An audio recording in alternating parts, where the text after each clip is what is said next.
सीमा, अब आपके सामने बड़ी पसोपेश की स्थिति है। आप पाकिस्तान से हिंदुस्तान आ चुकी हैं। पाकिस्तान में सिंध के डाकू ये धमकी दे रहे हैं कि सीमा को वापस पाकिस्तान भेजा जाए, नहीं तो पाकिस्तान के अंदर जो हिंदू हैं वहां पर हमले होंगे, वहां पर जो हिंदू मंदिर हैं उन पर हमले होंगे। अब आप क्या करेंगी? फैसला क्या होगा आपका?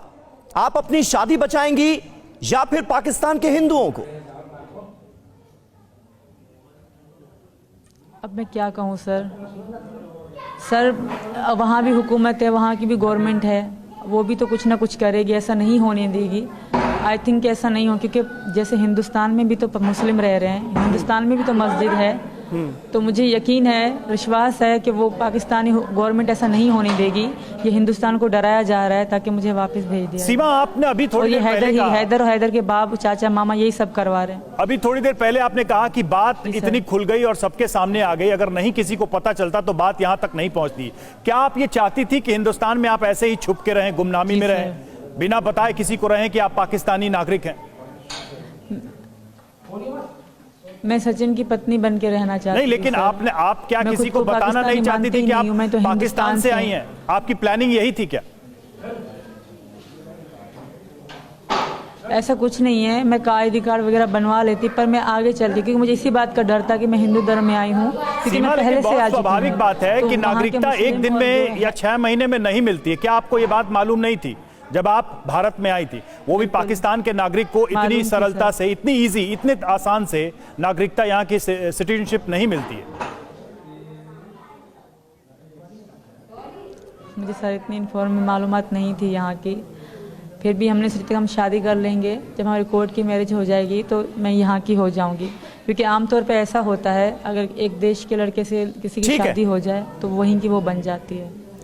ठीक है सीमा, बिल्कुल बने रहें आप हमारे साथ। कुछ बहुत खास मेहमान हमारे साथ इस वक्त जुड़ रहे हैं। हैदर हयात खान, जो कि पाकिस्तान से हमारे साथ जुड़ रहे हैं, पाकिस्तानी जर्नलिस्ट हैं। विनोद बंसल साहब भी मुझे अब स्क्रीन पर नजर आ रहे हैं, आपका भी स्वागत है, विश्व हिंदू परिषद के राष्ट्रीय प्रवक्ता हैं।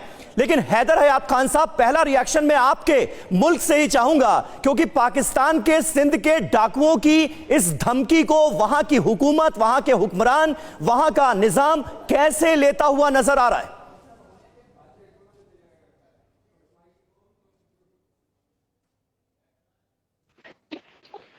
लेकिन यहाँ भी उतना बड़ा नहीं है जितना मैं इंडियन मीडिया पर देख रहा हूँ जी।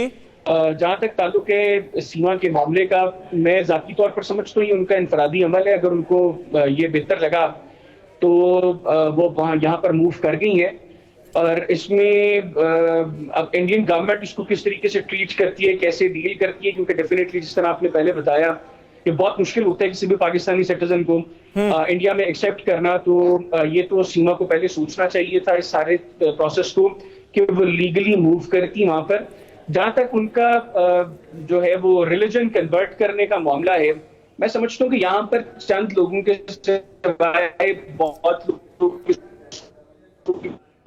एक मिनट, थोड़ा सा आपके ऑडियो में डिस्टरबेंस आ रहा है हैदर हयात साहब। विनोद बंसल साहब, किस तरह से आप पूरे इस मामले को देखते हैं? क्योंकि प्यार मोहब्बत से ये मामला कहीं आगे निकलता हुआ नजर आ रहा है, बहुत गंभीर मोड़ लेता हुआ नजर आ रहा है, जिस तरह से पाकिस्तान से ये धमकियां आई हैं।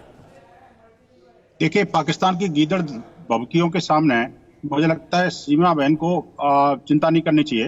अब ये भारत में रह रही हैं और भारत में आ गई हैं, अब ये भारत की बेटी होने जा रही हैं।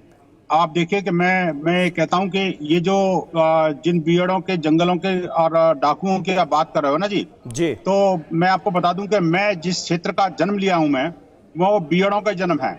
आपने राजस्थान के, पूर्वी राजस्थान के धौलपुर जिले का नाम सुना होगा। मेरा जन्म उस धौलपुर जिले का है और बीहड़ जंगलों का है। और आप देखिए कि उन डाकुओं की हरकतों के बारे में, उनकी जो कारगुजारियों के बारे में और उनकी जो घृणित सोच के बारे में मैं अच्छी तरह जानता हूँ। लेकिन क्या है कि ये पाकिस्तान के जो षड्यंत्रकारी लोग हैं, जो कि सीधा जो है ना डाकुओं का नाम लेकर के अपनी राजनीतिक रोटियां सेकना चाहते हैं, अपनी जिहादी एजेंडा को फुलफिल करना चाहते हैं।